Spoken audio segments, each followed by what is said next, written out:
দাদু ভাই, দিদি ভাই, আজকে রান্না করব মাছের ঝোল। মাছগুলো ভেজে নিলাম। কড়াইয়ে তেল দিয়ে আলু ফুলকপিগুলো ভেজে নিলাম নুন হলুদ দিয়ে।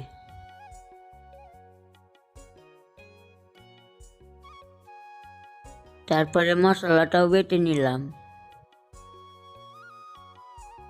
কড়াইয়ে তেল দিয়ে পেঁয়াজ দিয়ে মশলাটাও দিয়ে দিলাম।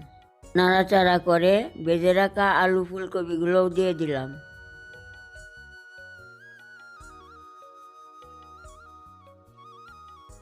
তারপরে ভালো করে কষিয়ে জল দিলাম। জল ফুটলে মাছগুলো দিয়ে নাড়াচাড়া করে হয়ে গেলে নামিয়ে নিলাম। তরকারিটা কেমন হয়েছে কমেন্টে বলবে। একটা লাইক একটা সাবস্ক্রাইব করে পাশে থাকবে।